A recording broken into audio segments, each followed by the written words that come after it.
several months ago, talked about Trey Reed, a young man no longer on this earth, and how people, for some reason, wanted to create their own fan fiction around his dead body because talking about mental health is too complicated for people. But making up a story about 150 years of being white and being proud of being white to the point where you're going to celebrate being white by killing a black guy, that made more sense. And to this day, nobody has come back in front of their own phones and admitted that they were wrong. 2 days ago, Linda Brown talked about her, a woman who went missing over the weekend, a husband distraught, a family scared, all the while TikTokers, the same type of stupid people who made up their own race fan fiction, somehow want interracial fan fiction by just saying because the husband isn't putting on a show, crying tears, saying he's shaking, but he ain't shaking enough for you, it somehow means he did it. And lo and behold, what we find out over the course of a few hours after uploading that video, she's been dead all this time, and it's a result of her going into that water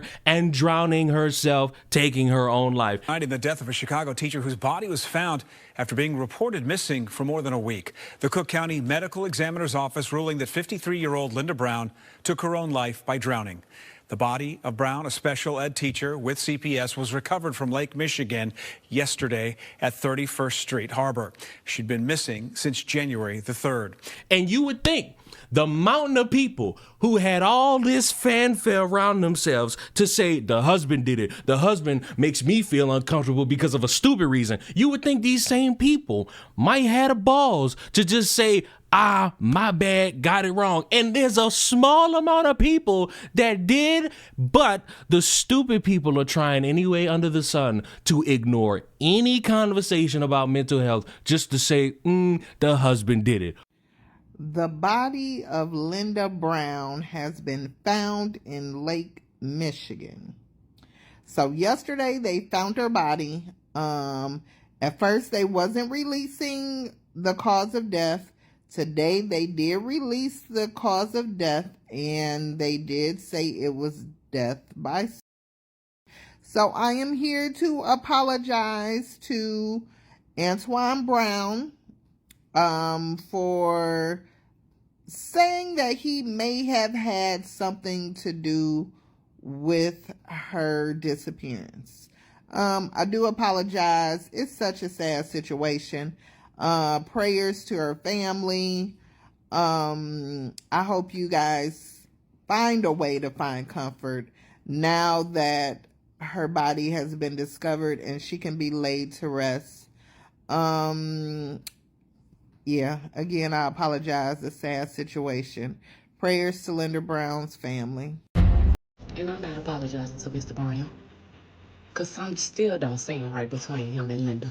So y'all go ahead and apologize, but he is guilty until proven innocent over here. I'm not apologizing to him for what? Something still ain't right. Some still ain't right. I don't give a damn if John Wayne mama come through this motherfucker. Some still do not sit right about this case. Just because Linda was saying, getting out her car at 3 o'clock in the morning around that area and walking in British now, some still ain't right. Some still ain't right. Y'all talk about apologizing to that man. Nope. Not gonna do it. Not gonna do it. And I ask, he still got something to do with it. Until it all unfolds and until they run the autopsy and all that. Now, pray the lady ain't passed away. But if she is, until they run the autopsy and all of that and put all the pieces together, I'm not apologizing. Mr. Brown ass ain't getting off that easy. No, he ain't getting off that easy. Some still ain't. Oh, you remember when those young adults were murdered by that sicko at that university and how a TikTok psychic tried to use her tarot cards to blame it on a random professor? Well, lo and behold, we have a sequel, and it's even dumber. Okay, so this is why Linda Brown case is going to be tricky, because the people who are behind it are very street smart. This is a disclaimer. This is alleged. I am not from Chicago. I'm not affiliated with Chicago. I am just a medium, a psychic medium. And what Spirit has told me in regards to Linda Brown's case is that it's going to take more time, because whoever so this is planned and figured out, like, to the T. Okay, so it's something about what's going to be found, a ransom. because it's about money. That's the thing. Like, I don't know if it's an assurance policy, if it's there are people involved that wants a cut. Okay, so I'm not going to say anything because I'm going to let the detectives do their job, but there's this person, and the person wants that money, so the person hired these people to do what they needed to do. Now, it got tricky when she wasn't going for it. So once that happened, and this is where I seen the basement, it's because the lake that I was speaking about, I don't know if it's that big lake in Chicago that everyone knows about, but it's going to take more time. So initially she was supposed to be, or I did say from Friday to Monday. Okay, there will be new leads, but these people, they know that they are they know. I do feel like she'll be found.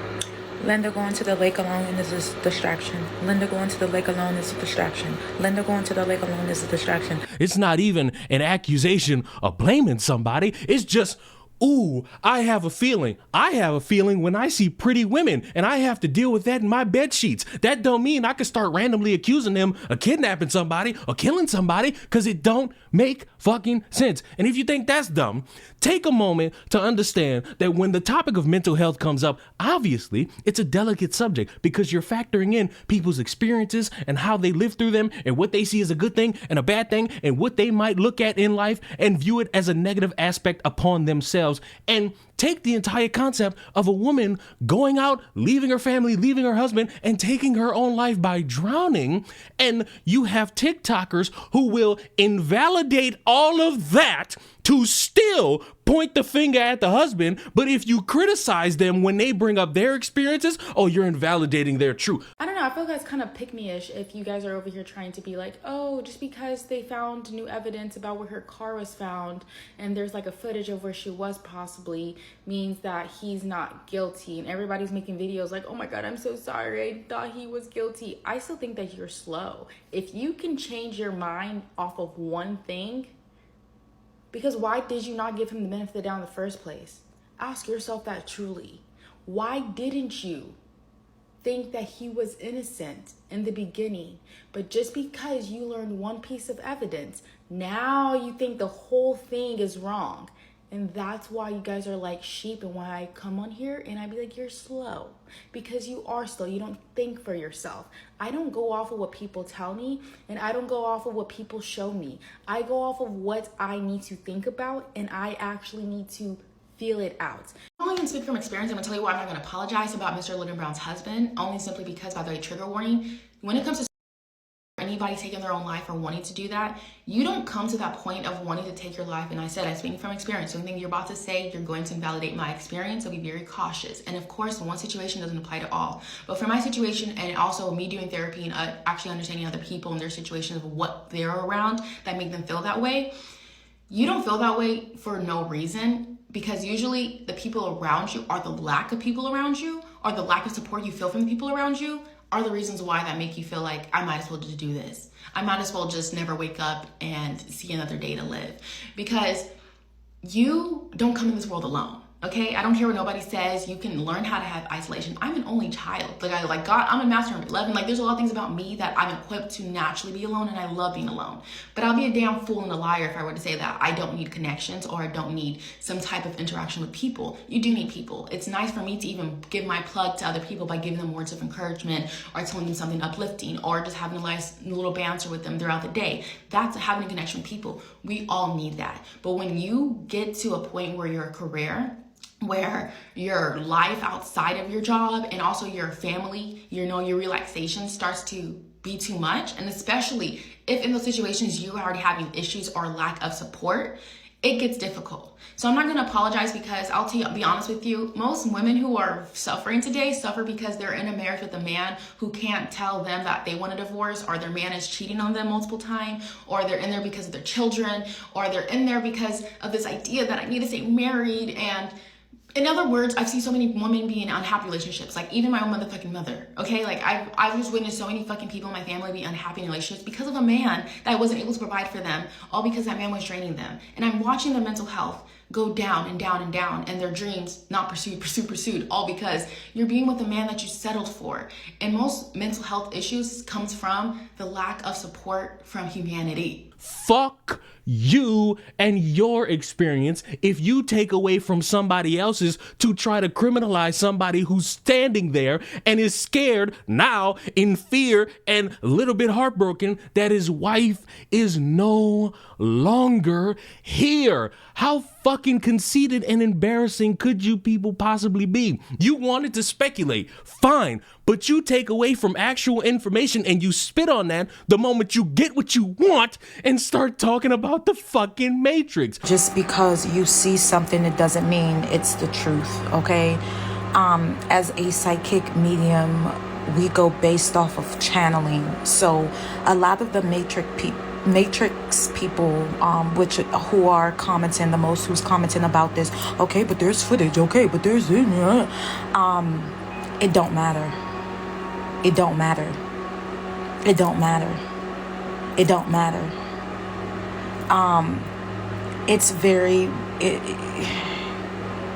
The media will give you what they want to give you, and you guys feed off of it.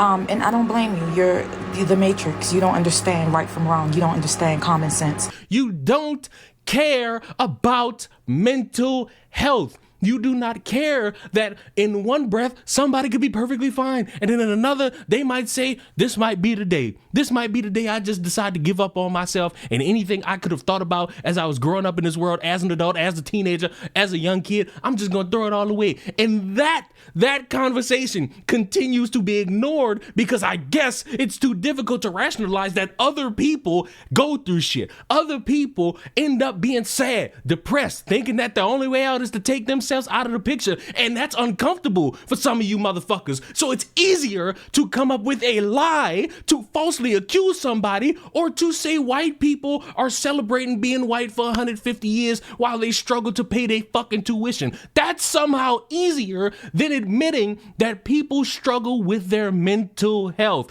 And because I'm petty, and I tried to upload this on the live stream channel, but YouTube took it down, so I'm gonna have to find a neat little way to censor this. Remember how when Trey Reed passed, I had stupid people saying, oh, black people don't take themselves out this way. Well, let's envision for a moment. Let's put a picture in your head. A guy goes to a gun range to, you would assume, based on that location, learn how to properly use a gun safely and responsibly. And with just the smallest amount of unsupervision, not blaming the gun instructor or the company, I'm saying just a little bit of free will and the moment of not being supervised, a guy who's black picks up the gun, blows his head off. And for some reason, I have dumb motherfuckers who think they've figured out, because they've taken an intro to psychiatry, that nobody takes themselves out like that, that somehow that's a deep fake or that's AI. The problem with many people is their dedication to ignoring a real issue. We could put pen in your hand and hope that you could write something eloquent down, but all of a sudden it's chicken scratch on that fucking paper because you don't actually care about mental health. Why am I so animated about this? One might wonder. It's because I view mental health as important, from friends to family to myself. The self-image, the self-deprecation, the mental health being in the gutter, it's things I care about. And I don't want people in my life or myself or any of you watching this to ever feel like the best option for yourself is to take yourself out the picture. That's not productive to you. You have goals, you have aspirations, you have dreams. And I know some shit don't work out in your favor, and the moment of failure might make you think the rest of your life is going to be a failure. It is not. That is not how that goes. I understand sitting down and swallowing it all in and being entrenched in a little bit of sadness, but you can't stay there all the time. You're going to have highs, you're going to have lows, but it's important in the midst of those lows, you take it, you absorb all the emotions, and you find a productive way to heal. Cut to print, nothing more. I don't want to hear this bullshit about therapy being woke. It's not woke to value your mental health. It's not woke to take care of your fucking self. But because I got to deal with insecure motherfuckers who think if you just listen to a bald fuck tell you how to get pussy by giving him money, it somehow leads to you having a prosperous life. No, I don't want to listen to some bum bitch tell you the only way that you can slay queen is by trying to trick a motherfucker into giving you some dick. It's embarrassing how long it's gone on that mental health has been a joke, and it is getting to a point where a lot of people who spend dedicated time are going to ignore it and just blatantly dismiss it so that they can create their own fan fiction, because it's more important for them to go viral online than it is to address the actual problem. And the problem is that we have people on this earth who go through life much like everybody else, and they feel as though their low moments, they can't get out of them. They don't see themselves as somebody who's worthy to be on this earth, and that's a fucking problem. Antoine has always been innocent. He's never been a suspect in this case. And so I know there was information that we couldn't share where we had surveillance of Linda. So that's information that was not public until just recently. But we've seen a lot of apologies to Antoine. But at this point, I mean, that doesn't really even matter. But I'm glad that people are seeing, you know, who Antoine truly is. He is beside himself. He is just very, very upset. Again, this wasn't the outcome any of us was hoping for, especially Antoine. He really thought that we would bring Linda home safely, and she would be alive and well. So he is very deep in grief right now as well. He's having a hard time speaking and processing his thoughts, obviously. He's beside himself. He just lost the love of his life. And what would make someone feel worse about themselves is knowing that people will not even see them as a human being, even in death. They will just invalidate their entire mental scape and their story and what they've gone through just to come up with some fan fiction about a bunch of white guys stealing organs from their body. Or, I guess, a husband not being too attentive to his wife and he just let her roam free out in the distance, even though that's a grown adult, and take her own life. Or somehow the gun is in the fault of the supervisor because who allowed these people to do this thing and the third thing? Because it's more important to invalidate mental health than it is to recognize you might be a piece of shit who does not care about people and you want to just create some fucking moment on social media. I am embarrassed that I share air with some of these people because instead of looking at what is going on and recognizing that the shit you posted online don't match up, because how in the fuck am I supposed to look at actual evidence about the whereabouts of the woman, finding the woman's body, and finding out based on an autopsy that the woman went into the water and didn't decide to come back up, resulting in her losing her life? I'm supposed to look at that and say, oh, well, seeing is not really believing. You just want to be fed information. Okay, let's spin it. This is not an instance of racial discrimination. It's just some cokehead trying to do his best to avoid being rightfully detained by a law enforcement officer. You see how I just pissed the subsection of people off? That's the dumb shit carried by people who spread a lie on social media. That's the dumb shit perpetuated by people that gets eaten up as engagement and entertainment, and that's so forthcoming, and that's so entertaining, and that's so good. Meanwhile, we're distracting from an actual conversation about mental health. So when this occurs again, I'm going to be more animated and more pissed off and more upset, knowing that instead of us taking a moment and recognizing that we must do better in regards to factoring in people's emotions and feelings and making sure that they get the proper help necessary, instead of that, we're just going to make some fan fiction. Maybe we'll finally get to the point of seeing bunnies starting to eat people alive, and that's not a reason that people die, because that somehow makes more sense. Instead, when we get to this point, I hope everybody has it in their minds to start criticizing these stupid people for invalidating people's mental suffering. And if I'm the lone soldier in that, fine. I often end up right anyway, so I'm perfectly fine and standing alone on that. And I'll wrap this up the way I wrapped up the last one. You watching this video matter. I don't care if you from birth have had everything you wanted. You matter. You come out the womb and you've struggled to survive, to deal with things, heartbreak, breakups, friendships not going the way you want, family disowning you, all these things that exist in this world that will make you feel less about yourself. You matter in this world. I'm proud of you for making it this far. I'm proud of you for still being here. I'm proud of the success that I know you will attain, whether it be something small or something big. I'm proud of you. I know I'm just a random motherfucker with a big dick that's the sexiest black YouTuber, but I'm still proud of you for putting in the work for yourself. Yes, you probably got to do something for other people too, but you mainly are doing it for you. And I am proud to know that you are out there trying your best, and that is what's important. And for you motherfuckers that invalidate the hard work people put into themselves and their mental health, fuck you. You are a worthless piece of shit. Subscribe to the channel. See y'all in the next one. Mwah. Bye.